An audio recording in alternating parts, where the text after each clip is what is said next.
Sobat penelusuran amatir, kembali lagi di channel YouTube Penelusuran Amatir. Jangan lupa buat kalian yang baru bergabung, silakan pencet tombol subscribe, like, share, dan juga komen. Oke sobat penelusuran amatir, kali ini aku akan membawakan sebuah cerita dari Elvin Kristo Iskandar mkumparan.com. Jadi ini dia ceritanya. Ini adalah cerita horor pengalaman mencengkam melewati jalur angker. Cerita horor yang tidak akan pernah aku lupakan. Aku tak pernah membayangkan seandainya perjalananku ketika itu menjadi perjalanan panjang yang berujung di jalan angker. Tepatnya pada tanggal 1 Mei 2017 silam, sekitar pukul 22, ketika kulihat jam di layar gawaiku, mobil yang ayah kendarai bersamaku tengah melaju dalam perjalanan di jalur Solok menuju Padang. Malam itu udara di luar sangat dingin, jalanannya sangat sepi, gelap, tidak ada lampu penerangan sepanjang jalan. Hanya cahaya lampu mobil yang kita tumpangi yang memecah kegelapan. Aku tadinya ingin beristirahat sejenak, menjadi takut untuk membiarkan ayah menyetir sendirian. Ditambah di luar hujan mulai turun, ayah cukup sulit untuk melihat situasi jalanan saat malam hari. Apalagi ditambah guyuran hujan, selain karena penglihatan yang mulai kurang jelas, tentunya karena memang tidak ada pencahayaan lampu jalanan yang sama sekali. Jadi jalanannya tidak ada lampu penerangan sama sekali. Ku buka gawaiku untuk melihat Google Map, sementara di luar hujan turun kian deras. Ayah beberapa kali melihat kaca spion mobil seperti memastikan ada kendaraan lain yang melintas di jalanan ini. Namun nihil. Malam itu benar-benar sepi mencekam, pepohonan di kiri kanan jalan seolah membawa perjalanan kami semakin dalam menuju kegelapan.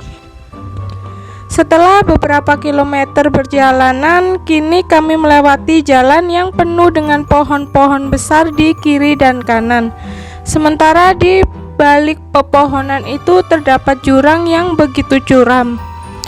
Karena kami berdua akan merasa harus tangkas menghadapi situasi apapun di malam itu. Ayah yang berulang kali mengeluh akibat rabun membuatku sedikit cemas. Namun kami merasa sedikit lega. Tidak lama dari itu terlihat dari kaca spion ada seberkas cahaya lampu yang mulai menyusul mobil kami yang kami kendarai semakin dekat. Dan kami bisa melihat itu sebuah mobil Innova berwarna putih. Entah dari mana mobil itu muncul, sebab dari awal aku memastikan bahwa tidak ada kendaraan lain selain mobil ayah. Tiba-tiba sring, terang sekali. Mobil Innova putih itu menyalakan lampu yang terang sekali. Itu membuat ayah sedikit terbantu untuk melihat jalanan di depan diselimuti kegelapan. Ayah memacu mobil mengikuti mobil itu yang menyalip kami. Selama 10 menit kami mengikuti. Aku merasakan sesuatu yang aneh. Mataku terasa berat untuk tetap terjaga. Aku berusaha untuk melawannya, sementara ayah terlihat tetap berusaha membuntuti Innova putih itu. Samar-samar kulihat mobil di depan kami berbelok ke arah kiri. Sebelum aku benar-benar tak kuasa menahan kantuk yang menggelayut, aku cepat-cepat mencegat ayah yang ingin turut membanting setir mobil ke kiri mengikuti mobil yang ada di depan kami sebelumnya. Ayah sontak menginjak rem pedal. Dia tergelagap. "Ayah mau kemana? Kita mau pulang kan? Lurus saja ya. Tidak ada jalanan belok di sini," kataku. Aku sangat ingat perjalanan di sini tidak ada simpang, hanya ada jalan lurus saja.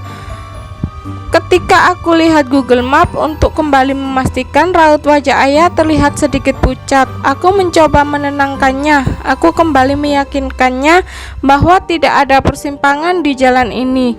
Kuambilkan minum air mineral dari dalam tas yang masih tersisa setengah. Kubukakan tutupnya lalu kusodorkan kepada ayah. Di luar hujan masih turun dengan derasnya.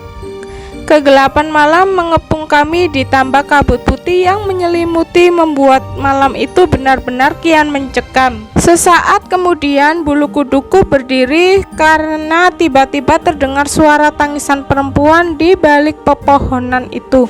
Sesaat kemudian suara tangisan itu berubah menjadi cerita yang bikin nyali kunciut. Suaranya melengking memecah keheningan malam.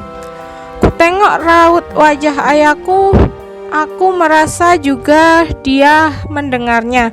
Bergegas ayah kemudian menancap gas membawa mobil kami meninggalkan tempat itu. Setelah agak tenang, ayah melihat wajahku.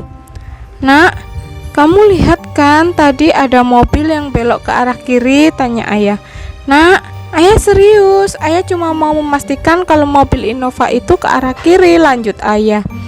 Aku menganggukkan kepala. Aku pandangi raut wajah ayahku yang tadinya santai kini berubah menjadi gelisah dan takut. Tidak seperti biasanya dia bersikap seperti ini. "Kenapa ya?" tanyaku balik. Ayah mengelus dada. Suasana hening sejenak. Udara di dalam mobil terasa gerah sekalipun pendingin tetap menyala. Suara jeritan perempuan yang masih terngiang-ngiang memacu di detak jantungku sehingga tubuhku terasa panas dan dingin. "Jalanan di sini angker," kata ayah setelah beberapa saat dia diam. "Di sebelah kiri kita tadi itu jurang." Ayah tahu itu, tapi ayah tidak tahu kenapa ingin mengikuti mobil itu. Ayah merasa seperti setengah tidak sadar. "Jika kamu tidak menghentikan ayah, mungkin kita sudah di alam yang berbeda saat ini, Nak," jelas ayah yang dengan nada pelan.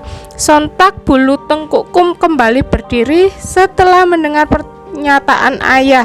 Ya, walaupun aku sebenarnya sudah tahu karena aku hafal jalan ini, tapi itu adalah pengalaman horor pertamaku. Aku belum pernah mengalami hal yang menyeramkan semacam ini sebelumnya. "Ayah, tapi tadi aku melihat seperti ada jalan lain, tetapi jalan itu pendek seperti terpotong," jelasku. "Iya, itu hanya khayalan. Mobil Innova yang entah betulan atau bukan itu seolah sengaja membuat kita nyaman, seakan memimpin jalan mobil kita untuk menuju perjalanan panjang tanpa ujung dan kematian.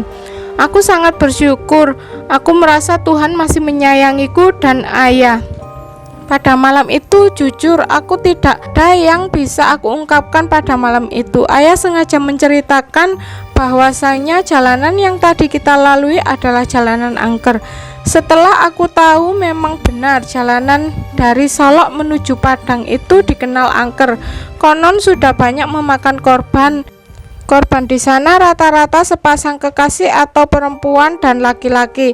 Adapun kasus seperti masuk jurang, kecelakaan hingga kendaraan dilahap oleh jalanan yang baru saja aku lewati dan ayahku lewati.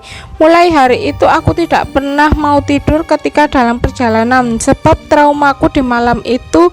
Jalanan dari Solok menuju Padang memang melewati hutan di kiri kanannya. Terdapat tebing-tebing dan juga jurang yang dalam. Selama perjalanan aku ada tikungan maupun simpangan, hanya jalan lurus. Jadi di dalam perjalanan itu tidak ada tikungan dan simpang, hanya jalanan yang lurus.